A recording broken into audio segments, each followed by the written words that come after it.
जी शुक्रिया। आपको अपना नाम जितेंद्र नारायण त्यागी सुनने की आदत हो गई है, या कोई बुलाता है तो समझ में नहीं आता किसको बुला रहे हैं? नहीं नहीं, बिल्कुल आदत हो गई है। और मैं एक मैच्योर इंसान हूँ, और जिस तरह से हालात बदल रहे थे और जिस तरह से, देखिए मैंने इस्लाम जो अभी आपकी मैं देख रहा था, ये जो मुल्ला परेशान है, मैंने इस्लाम छोड़ा कब है? हमको तो निकाल दिया। वो क्यों? मेरी सज़ा क्या है? आप देखिए कि मेरी सज़ा क्या है, मेरे गुनाह क्या है। मैंने राम मंदिर की जगह पर राम मंदिर की पैरवी की सुप्रीम कोर्ट ने में हमने हलफनामा दिया, हमको इस्लाम से निकाल दिया। हमने राम की जन्मभूमि फिल्म बनाई, हमको इस्लाम से निकाल दिया। हमने मदरसों में गलत शिक्षा देने की बात कही, हमको इस्लाम से निकाल दिया। हमको मुर्तद कहा जाता है, बार बार कहा जाता है। मुर्तद का मतलब वही जो इस्लाम छोड़कर चला जाए। हमको इस्लाम से कई बार निकाला गया। हमने कुरान के ऊपर सच्चाई सामने लाए कि देखो कुरान जो है वो अल्लाह की किताब नहीं है। चलो कोई बात नहीं, आप मानते हो तो सम्मान है आपका, लेकिन आप इन 26 आयतों पर जिसमें आप आदेश दे रहे हो अल्लाह के नाम से कि मुसलमानों को सिर्फ जीने का अधिकार है, बाकी गैर मुसलमान हिंदू हो या सनातन धर्म के हो या कोई भी गैर मुसलमान जो अल्लाह को अल्लाह या रसूल को रसूल हो, जो कुरान को अल्लाह किताब नहीं मानता, उनको जीने का अधिकार नहीं है। उनका कत्ल करो, उनको मुसलमान बनाओ। मुसलमानों को ही दुनिया में राइट है कि वो यहाँ पर हुकूमत करे। ये इस्लाम के जो पैगाम है, जब मैंने इस पर आवाज़ उठाई तो हमको इस्लाम से निकाल दिया गया। हमने फिर आगे और बढ़कर मोहम्मद जो इस्लाम के फाउंडर हैं, उनके चरित्र को उजागर किया। मैं जरा सा इस पर अभी आऊंगा। जब ऐसा चरित्र का इंसान जो अहंकार, जितेंद्र जी मैं इस पर आऊंगा, और लेकिन मेरा प्रश्न आपसे ये, आप खुद कह रहे हैं कि आपने इस्लाम छोड़ा नहीं, आपको इस्लाम से निकाल दिया गया। मतलब एक तरीके से जो आप बता रहे हैं उसके हिसाब से धक्के मार के निकाल दिया गया। तो लोग ये क्यों माने कि आपने हिंदू धर्म को अपनाया है? आपने तो इस्लाम छोड़ा नहीं, आपको किसी ने धक्के मार के निकाल दिया, तो आपको जो जगह मिली आप वहां आ गए। आप हिंदू तो हुए नहीं, आप तो मजबूरी में हिंदू बने। इसका मतलब देखिए, क्या इस्लाम को आप धर्म समझते हैं?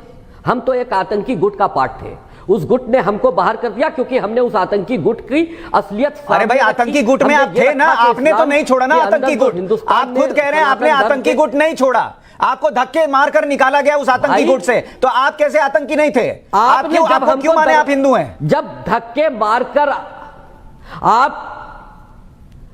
आप क्यों नहीं मानेंगे? क्योंकि मैंने रीति रिवाज के साथ में हिंदू धर्म अब मैंने अपनाया है। अरे अपनाया क्या है? आपने मुझको अपनाया क्या है? आप तो खुद कह रहे हैं कि मैंने इस्लाम छोड़ा नहीं। आप छोड़कर आते, अगर ये धर्म इतना अच्छा है और अगर आपको ये पसंद था और आपको लगता है इस्लाम जो है वो आतंकवादियों का गुट है। एक minute sir, let me complete. अगर इस्लाम में आतंकवादियों का गुट है, धर्म नहीं है, तो आप उसको छोड़कर आए होते। आप तो आज भी कह रहे हैं कि मैंने छोड़ा नहीं, मुझे निकाल दिया इसलिए मैं यहां आ गया। तो आप यहां को स्वीकार थोड़ी कर रहे हैं, आपकी मजबूरी है हिंदू बनना। बिल्कुल गलत कह रहे हैं आप। मैंने स्वीकारा है। आप बात सुनिए, मैं इस्लाम में रहकर इस्लाम को रिफॉर्म करने की बात कर रहा था। ये रिफॉर्म करना ही नहीं चाहते, ये इंसानियत में को कबूल करना ही नहीं चाहते, ये तो वैसी दरिंदे बने रहना चाहते हैं। तो जब उन्हीं ने ये देखा कि हम रिफॉर्म करने की बात कर रहे हैं, तो उन्हीं ने कह दिया भाई इनको इस्लाम से बाहर। जब तुमने हमको बाहर कर दिया तो मेरी फिक्र करने की जरूरत क्या है? मैं सनातन की लड़ाई आज से थोड़ी ना लड़ रहा हूं। राम मंदिर से मेरी लड़ाई शुरू हुई थी। आज मैंने अगर सनातन धर्म को कबूल कर लिया रीति रिवाज के साथ में, तो मैंने दिल से किया। ये कैसे माने जितेंद्र वसीम रिजवी उर्फ जितेंद्र नारायण त्यागी जी, ये कैसे माने कि आपने हिंदू धर्म दिल से स्वीकार कर लिया? कल को आपको हिंदू धर्म में कुरीतियां दिखेंगी, आप कहेंगे मैं इसको छोड़कर अब क्रिश्चियनिटी अपना रहा हूं, यही सबसे अच्छा धर्म है। कैसे माने आपको हिंदू धर्म में आप रहेंगे यहां पर?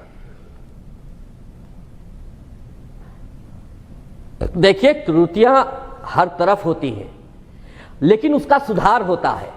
क्या हिंदू धर्म में त्रुटियां नहीं थी? सती प्रथा नहीं थी? समाप्त हुई नहीं हुई? सुधार किया जाता है। आप देखिए कि हिंदू धर्म दुनिया का सबसे पुराना सनातन धर्म है, सबसे पहला सनातन धर्म है, जो के इतिहास में हमको इस बारे में मिलता है, हमने पढ़ा है। अब जब उसमें जो जो चीजें थी उन्हीं ने वक्त के हालात से ठीक कर ली।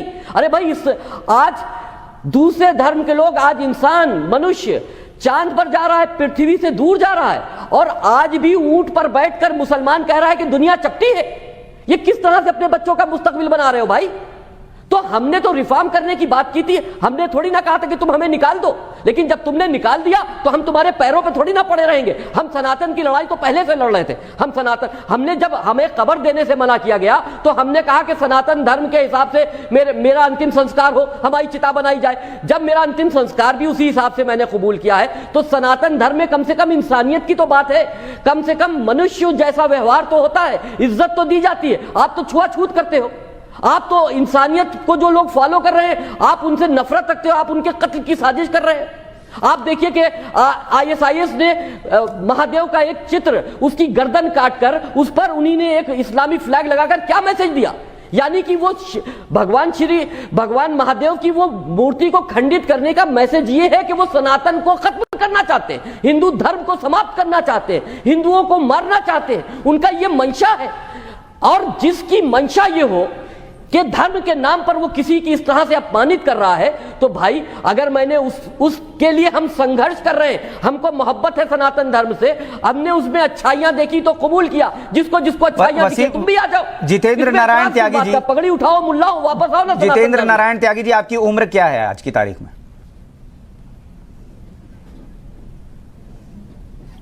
मेरी उम्र लगभग 50 के आसपास है। 50 साल है। और आप भी ये मानते हैं क्या कि आपके पूर्वज भी किसी वक्त में हिंदू रहे होंगे? मैंने तो बहुत बार कहा है, आज से नहीं 4-5 साल से कहता चला आ रहा हूं कि भगवान श्री राम का जब इशू चला था तो हमने तो कहा था ये मोहम्मद के भी पूर्वज भगवान श्री राम है। पूर्वज का मतलब क्या है? बुजुर्ग, हमारे जो पहले आए वो हमारे सब बुजुर्ग हैं। ठीक है, तो पूर्वज तो भगवान श्री राम मोहम्मद के भी होंगे। हाँ। अरे दुनिया में जो भी पहले आया है वो बाद में आने वाले का पूर्वज ही तो हुआ। ठीक है, तो क्या आप ये सब जानते समझते, और हिंदू धर्म में इसमें कोई दो राय नहीं कि बहुत अच्छाइयां हैं, और मैं भी हिंदू हूं, मुझे इन अच्छाइयों पर गर्व है, लेकिन मैं बस ये समझना चाह रहा हूं कि आप दिल से हिंदू बने हैं या फिर आप जो है कोई और ऑप्शन नहीं था इसलिए आप हिंदू बन गए। इसलिए मैं ये पूछ रहा हूं कि अगर आपको हिंदू धर्म की इतनी अच्छाइयां दिखती थी तो आपने हिंदू धर्म पहले क्यों नहीं कबूला? शंका नहीं करनी चाहिए।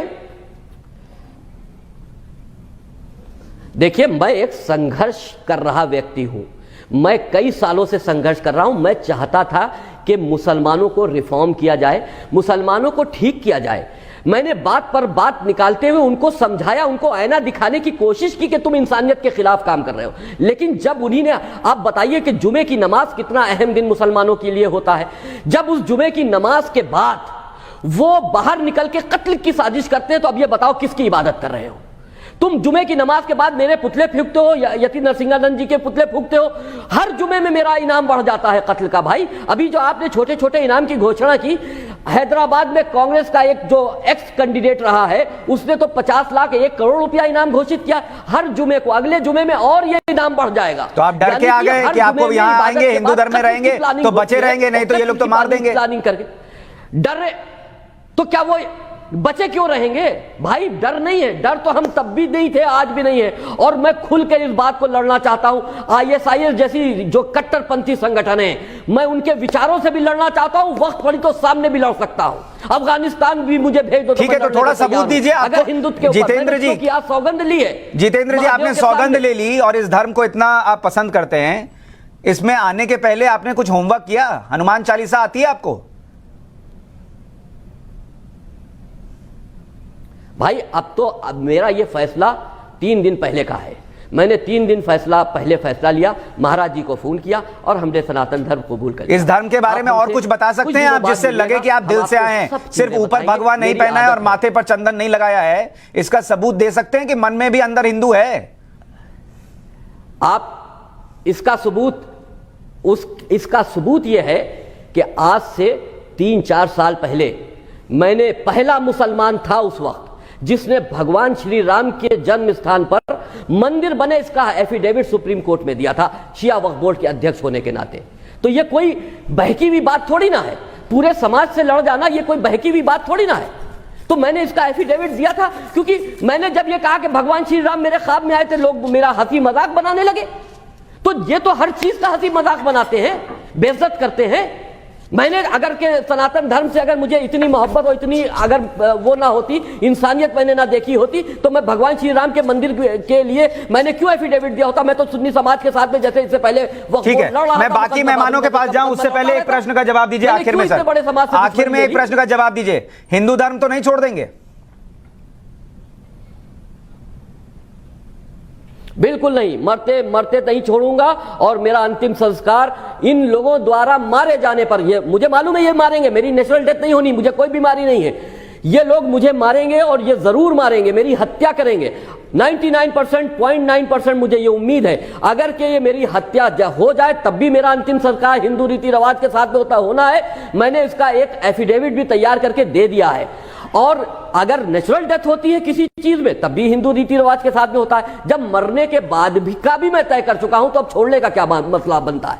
ठीक है, तो जाते जाते एक बार दर्शकों के लिए जय श्री राम भी बोलते जाइए। जय श्री राम, हर हर महादेव। हमको सनातन धर्म मैंने खुशी से कबूल किया है और आस्था रखते हुए कबूल किया है। जो इसमें जिनको ढोंग दिखाई दे रहा है वो हमारी बात को सिर्फ कमजोर करना चाह रहे हैं। ये वही लोग हैं कि जो इस बात पर तैयार नहीं हुए कि इस्लाम में रिफॉर्म होना चाहिए। नहीं, इस्लाम में रिफॉर्म होना नहीं चाहिए या होना चाहिए, इस पर अभी हम बहस करेंगे। लेकिन वसीम रिजवी जी, हो सकता है आपको मेरे कुछ प्रश्न चुभे हों, पर वो मेरी जिम्मेदारी थी कि मैं आपसे पूछूं, क्योंकि कुछ लोगों के मन में ये प्रश्न थे कि आप ईमानदारी से आए हैं, सिर्फ बचने के लिए आए हैं, डर से आए हैं, या इस धर्म को, हिंदू धर्म को समझते हैं, इसकी अच्छाइयों को समझते हैं इसलिए आए हैं। और उसको मैंने आपसे समझने के लिए प्रश्न पूछे, आपने बखूबी जवाब भी दिए। बहुत बहुत शुक्रिया हमारे साथ जुड़ने के लिए जितेंद्र नारायण त्यागी जी।